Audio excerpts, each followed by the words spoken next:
Hi, it's Marianne of MW's Designs. I've been figuring out how to paint watercolor daffodils to use on my Easter and spring cards. I've been looking at lots of different images of daffodils to help me understand the shapes and the colors and how they grow together. I feel that this is a really good way to understand more about how to do a painting. So I'm going to show you a little bit bigger drawing of my designs so that it hopefully makes a little more sense. I'm using a darker pencil so that you can see it better too. I start by drawing a squashed X and then put a perpendicular line through the middle. Then I'm going to take my lighter yellow watercolor paint and just pull down towards the center. When I'm doing it on my cards, I'll probably be just doing the X, but I just want you to understand the basic shape of this. Okay, so I get my yellow, my lighter yellow, then I'm going to take a darker yellow and just put a dot in the middle. And because it's wet on wet, it may spread a little bit, and that kind of gives a nice variation in the color.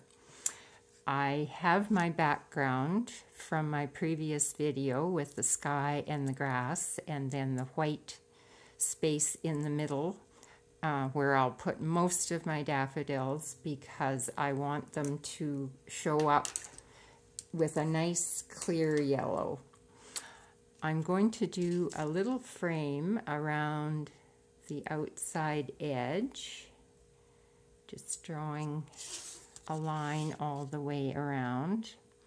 I learned this technique from Shada Campbell, who has a YouTube channel, and I would invite you to check her out because she has lots of good information and ideas about drawing and painting and creativity in general.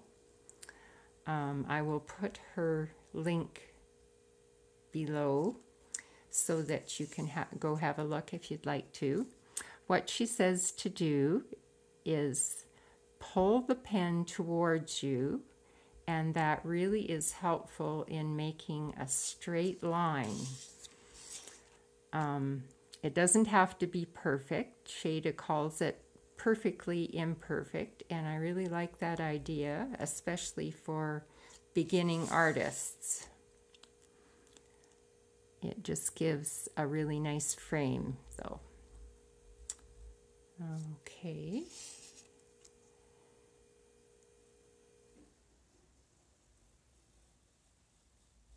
There we are.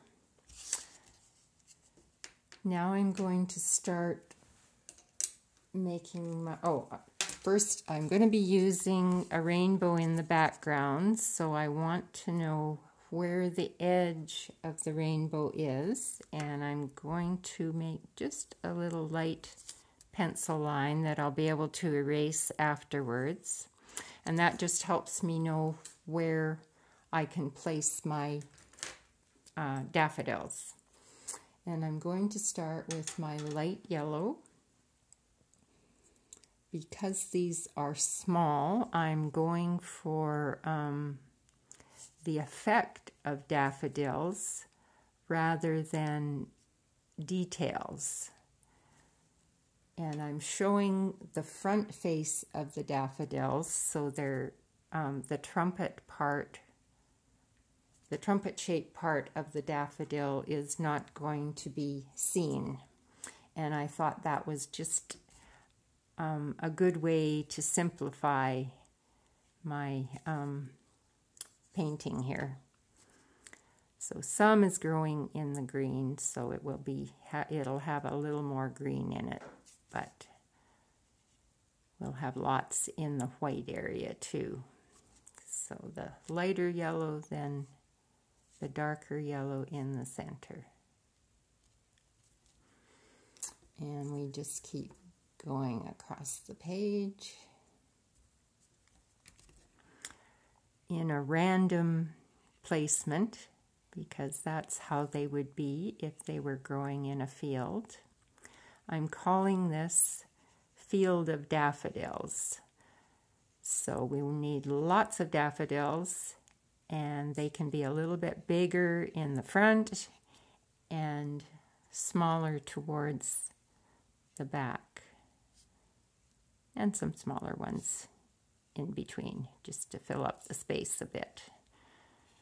I'm also going to have some buds, so that will give a little variation in the design too. Okay, the darker spots. And a few more daffodils on this side. Some smaller ones. Very quick and easy to paint.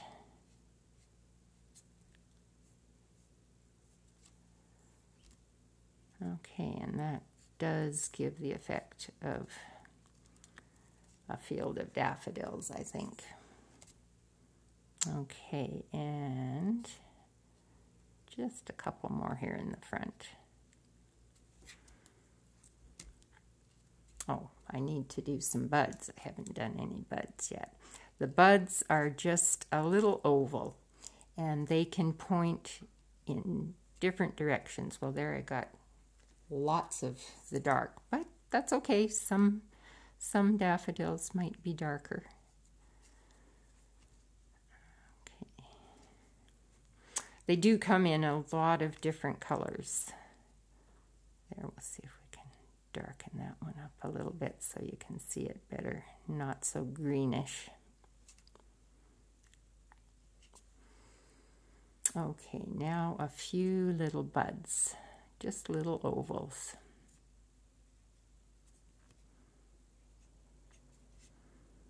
Some down lower. And it kind of helps to fill up some of the empty space. We want our space to be fairly filled. Okay, maybe right there. I'm gonna take a dry brush and wick out a little bit of this excess here, just so it's not so sloppy. Okay, well, maybe a little more here too. I'm just drying my brush off there to be able to pick up a little more, but I'm not too worried about it because the total effect, it'll be filled in and you won't even really notice. You'll just get kind of an overall effect. Now, what I want to do with the background is have just kind of a few splotches of the lighter yellow because they are in the distance, so we won't even really see their shapes too much, and a little bit of the darker yellow, maybe some on top, some just on their own.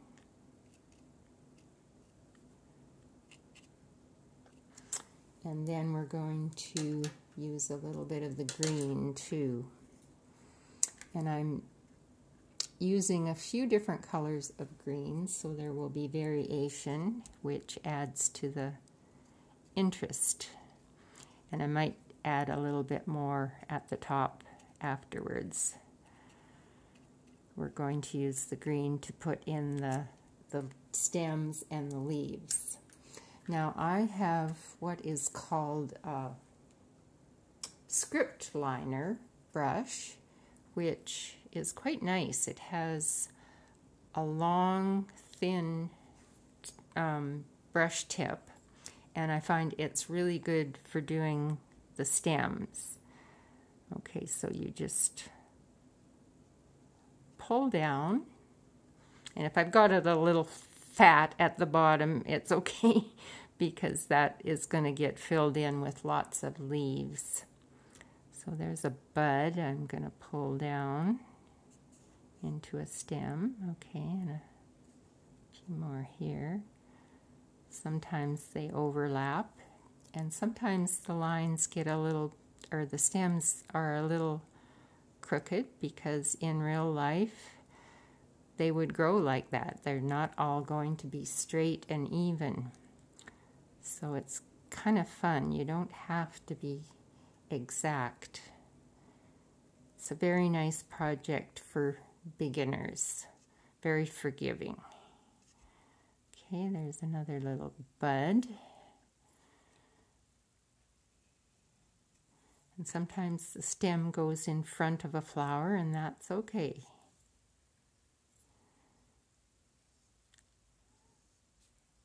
So there we are getting our stems.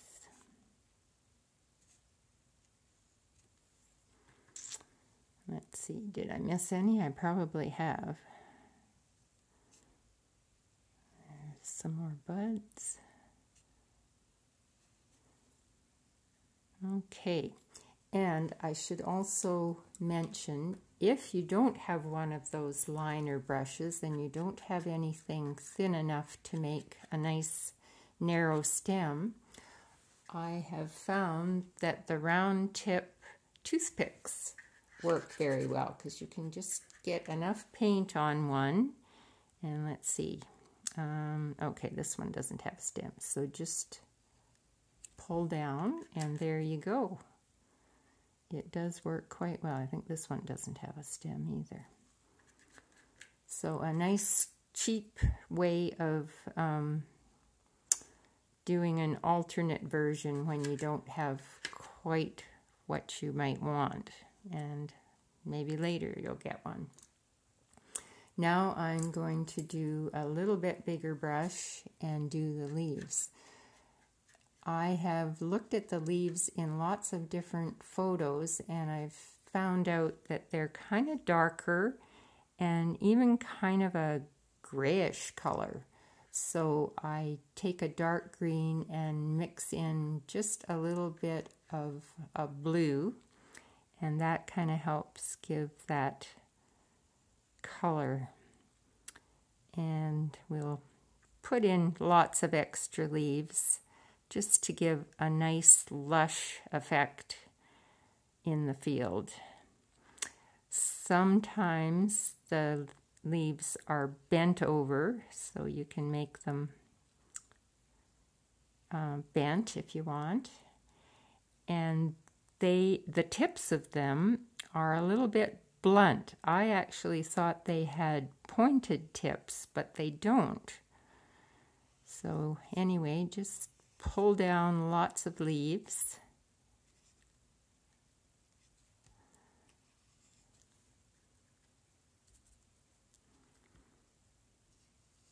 Filling in the white areas as much as you can, so that looks like there is lots growing in this field. Okay, and then I can take an overall look at this and see where something needs to be added. Just keep filling in wherever it looks a little bare. And lots at the bottom. You can actually use your brush in different directions to make some splotches to fill it in. I really like that textured effect. Okay, let's give a little more there. Now I'm going to go back up to the top. Some of it is actually above and is going to be hidden by my rainbow anyway, but I don't mind. So just fill in everything where you can. And also, if you look at the natural leaves, you'll see that they have lengthwise lines in them. So what you can do is you can take maybe a green pencil crayon, or I'm not sure what else, to give that effect. When the painting is dry, you can just draw in some of those lines. Okay, I want this to be a little darker. I think I need some of my lighter green. I've got a lot of the darker green, but let's add in to make it look a little more natural, even though this is a fairly stylized painting that I'm working on. But just, okay, let's add a few dabs in the bottom too, just for a little more variation. Maybe this needs a few more leaves.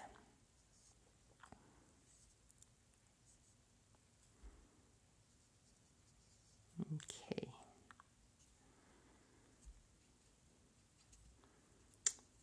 That's looking fairly filled in now. Good. Now in my next video, I will show you how to finish the card, put the rainbow on, and how to make the sentiment card. Let's see. Oh, and sometimes I have added sparkles to the daffodils, and that does help them stand out a little bit more, but you wouldn't need to do that. It's whatever your preference is. And then all you have to do is attach it to a base. So that will be in my next video.